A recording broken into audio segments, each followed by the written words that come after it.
Man, what an unbelievable day, man. It's just a beautiful, beautiful, beautiful occasion, man. H Town, we got a quarterback, man. Hold on. First of all, check this out real quick. Check this out. That ain't flying from like anybody in this building. I want them to know like we're flying our tails off every day to make sure y'all walk around with Texan gear pride. Like y'all walk around with that swag that we walk around with when we get a dub. And for me, I take that real personal because I don't like being bagged on by my teams. Like when my Lakers lose, I'll be pissed. So, so like I take that stuff real serious, man. And it's up to us to work every day and put the work in. And like you seen, I mean, the Steelers fan came and they showed out today in our stadium, and we sent them home. And I think our fans felt the energy. Like, man, we ain't playing today, like from the get go. So I just want to say, man, like we're gonna keep fighting every day just so y'all can walk around with that swag. I think that's huge, man, for this team. That's something that we want to keep building on, and it's a blessing to be able to be in Houston, like a great town with a lot of stuff to do, great people, Southern hospitality to its finest, and I'm falling in love with the city little by little. So it's a blessing. Yeah, yeah. That's my quarterback, man. That's my quarterback. He represented for the city, man. He's putting it down, man. And listen, Texans played a phenomenal game today. Um, in the pregame prediction that I had, I hit the number on the head. 30 points is what the Texans will score, and they outdid themselves, man, on what they did defensively. I had them to be giving up 28 points in the pregame prediction. Come to find out, hey man, they said hold my beer. Hey, 6 points is all we allowed. I loved it, man. It's just something that it's so thrilling to be able to see a team come together like this, man. The continuity of the squad, man. The resilience of the squad, man. To be able to come and face the underdog status and just come and take it to the team that they were facing, man. That first quarter was damn near flawless. If it wasn't for the fact that they had a few penalties, some little mishaps here or there, it was damn near flawless, man. Bobby Slowick, man, salute to you, bro. Like for real, like he called an offense that was, it was.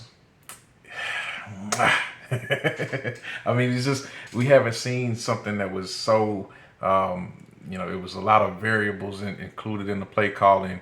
It was a lot of transition stuff that we hadn't seen all the preseason, so far through the regular season stuff. He was just mixing it up, man, and it was good to see that new injection of energy that was coming through. But listen,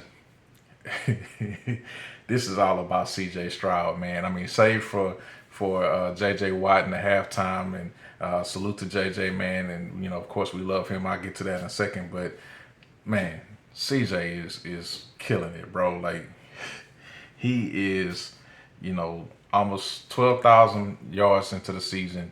Touchdowns galore. No interceptions. And listen, the last two games we've had a clean pocket, no sacks. And I think you probably guys, if you guys been watching my content, you've heard me complain about the 11 sacks to start the first two games of the year. And I was just like, this is on an incredible pace that we can't keep up. I think it was on the pace for like 93 and a half sacks. Well, shoot, throw that out the window, man. This ragtag line that we've had, man, these guys have been resilient. They've busted their asses through this whole situation, man, and they have protected our quarterback. Now, we did lose another lineman this week, but hey, help is on the way. The cavalry is on the way because next week we get to get a couple of our guys back. And we've been looking forward to that, man, because we definitely need the help. The injury bug has been kicking our butt. I know you guys seen the video with the guys rolling on the ground, man, the pillow fight going wrong. But the injuries have been kicking our butt, man. This has just been one of those times in the season that we really need the influx of new, or the injection of new bodies, to be honest with you. And of course, we're getting some of our most talented guys back. So we hope that doesn't mess up the continuity of the O-line. They've actually been playing very well. This week they actually got the running game going real strong. Damian Pierce was running through that thing real strong, man. I mean, he was busting through the lines every crack he could get. He was trying to, run it like Pacheco, man. And then Motor was doing his thing. Devin Singletary, for y'all that don't know, but Motor was doing his thing. He was, reviving a lot of the plays on, short distance and third downs or whatever. But man, listen, let's get to the J.J. Watt uh, recognition, man. He had the Ring of Honor ceremony right there on halftime. Mark Vandermeer presented him.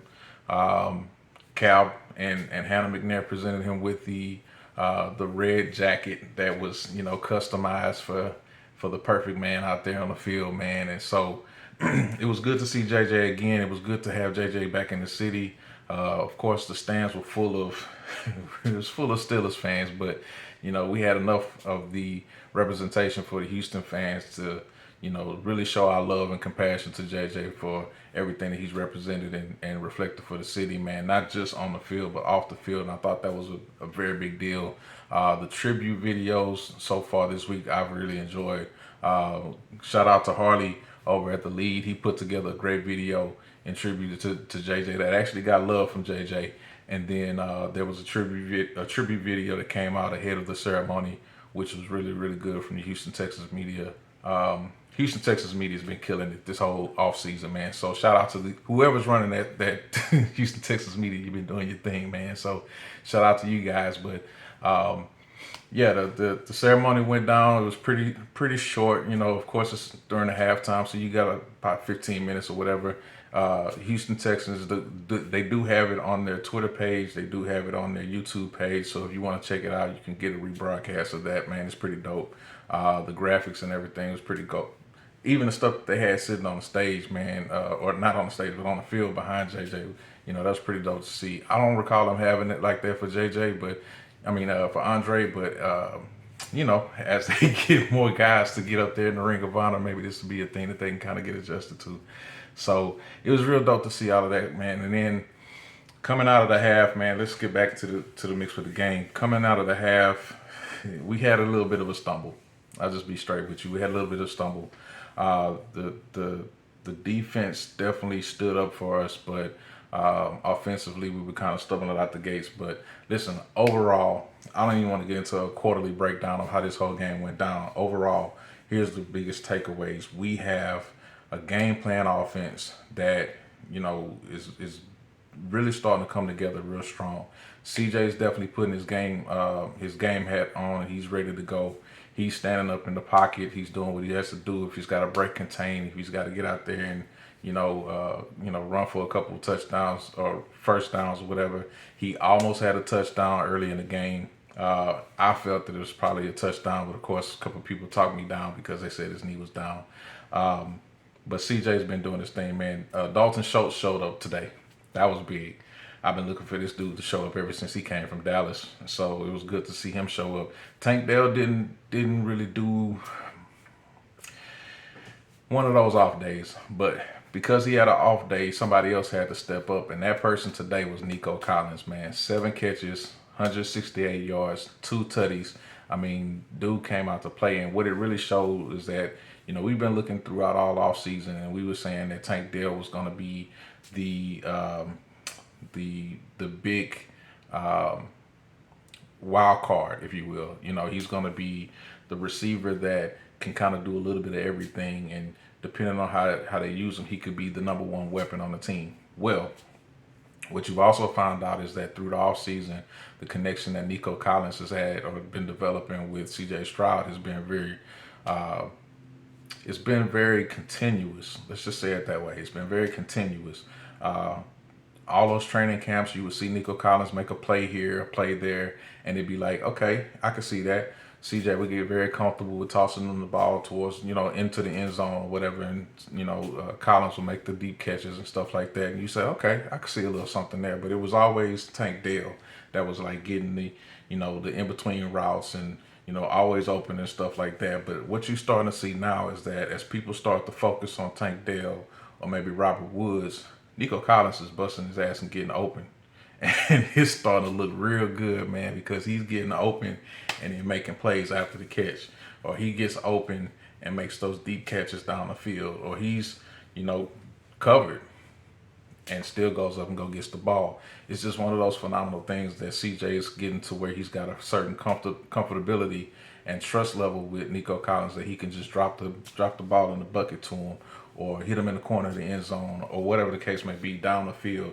Nico's starting to come to where, if he sees CJ is in trouble, he comes and opens up his body to him real big so he can see the target. And CJ, man, is still dotting that I and crossing that T every time he throws that ball. What they say about cats from Ohio State, it doesn't apply to this dude, man. He's not Justin Fields or any of those other cats before or prior. See what I did there? Anyway, CJ Stroud, man, he is the truth, man. And as we go into the next couple of games, we got the Atlanta Falcons and we got the New Orleans Saints. And I challenge folks to look at it like this. Right now we're 2-2, but really are we 2-2, right? Like we're really more like 4-3 if you include the preseason. And I'm that kind of dude. Yeah, I include the preseason. It's one of those weird things that we've been having, but we've been seeing CJ stack up these reps. And you've been seeing CJ, and not only CJ, but you've been seeing Slowick stack up these reps. They've been getting the game plan together. They've been getting stronger. And so where we started the year off and we kind of we spit the bit coming out of the gate. It is what it is. We tripped over ourselves coming out of the gate against the Ravens, and then against the Colts. We didn't necessarily put our best game plan together. And once Gardner Minshew came in the game, we didn't have anything for him. He wasn't part of what we were prepared for, obviously. But the last two games have been impeccable, man. And so with us looking at the Falcons, and I've seen what the Falcons have put out there, man. And the Falcons played an international game that was the Toy Story game of the week. And listen, they look like they still playing with toys this week, man, because Desmond Ridder, I don't know if that dude is it, man. He just doesn't look like it. And even though they got Bijan Robinson, they still got a long way to go with what they bring to the table, offensively especially. So although, Bijan is going to be somebody that we got to prepare for, the game planning of this team, the game planning of that defense, they got something that's going to be in store for these guys. And I feel very confident with being able to come back and say that D'Amico and these players are going to be ready for anything that the Falcons going to bring them. So I'm already calling it. I know it's way, way, way early, but I'm calling it that we got a dub coming. We got a dub coming next week, man. And so on top of that, Derek Carr, and I'm looking ahead. I know I'm not supposed to look that far ahead, but whatever. I'm a fan. I can do this. I know that Derek Carr is still dealing with an AC joint injury. He did have a little bit of a rough patch today in his game, and I wish him well. But we got to see them boys too, man. So Derek Carr, Alvin Kamara's coming back. I know they're gonna present a lot more for us to deal with on offense, but again, we're getting healthy. Unlike a lot of these teams that are getting injured, we're starting to get healthier because we're getting our guys back. We got Jalen Petrie come back today. Jalen Petrie's out there showing out, man. He was clowning. He was hitting boys. Shout out to Christian Harris, man. That dude was laying some hat, man. Salute to you, sir, because I seen it, bro. Like, you was coming through and doing your thing, man. The biggest thing, I keep saying that, man. I'm sorry.